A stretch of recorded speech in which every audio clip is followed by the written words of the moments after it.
And you're going to start off with the local paper here in Paris, Le Parisien. Le Parisien, which is also Aujourd'hui en France, a national paper today in France. There you can see the front page of Le Parisien.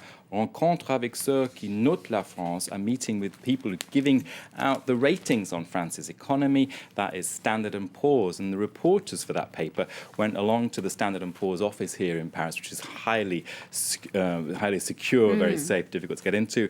And they learned, first off, that, well, oh, gosh, the borrowing costs for France at the moment are not actually AAA at all, but triple B.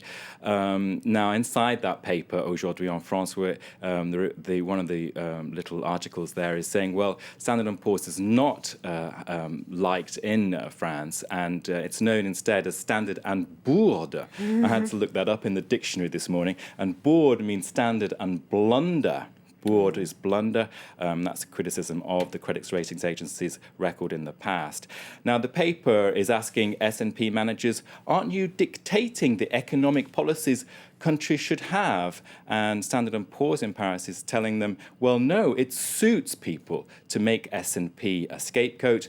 The headline in the paper, Porter le chapeau. There you can see, certains veulent nous faire porter le chapeau. Some people want to make us wear the hat. In other words, Lorna, carry the can. I see. Now, we're going to move on to Libération, the left-wing paper, which they're leading on Al-Qaeda in the Islamic Maghreb and the death of 2 French hostages a year ago.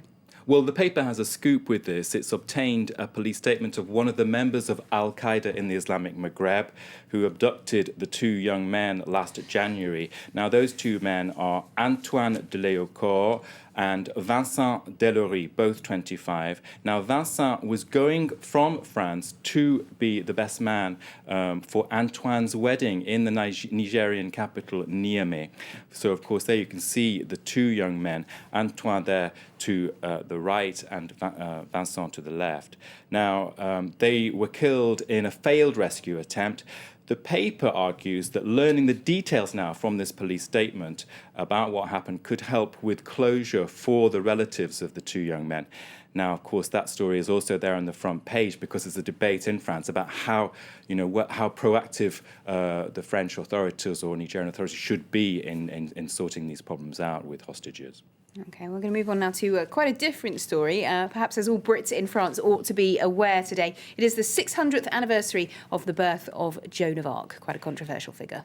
The Catholic daily La Croix says that, in a front page editorial there, says that her symbolism, her Joan of Arcness, if I can say that, is irrécupérable, it's irrecuperable, and it's not for politicians to use it as part of the French presidential election campaign that's underway. And that's a reference to the fact that Nicolas Sarkozy is in ceremonies today concerning Joan of Arc. And the far-right candidate, Marine Le Pen, is also going to be in ceremonies. That will be on Saturday.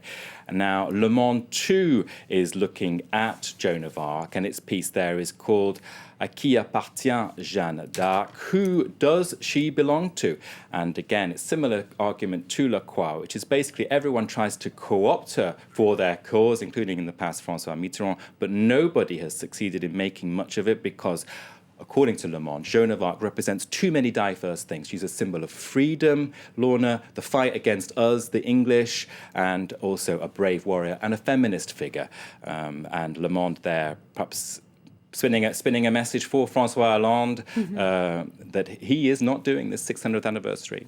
OK, well, we'll have to wait and see how those ceremonies go, but certainly a very important thing for France today. Thank you very much indeed, Nicholas Rushworth, for that look at today's French front pages. Well, still to come here on Live from Paris, Focus, and we'll be examining the ANC.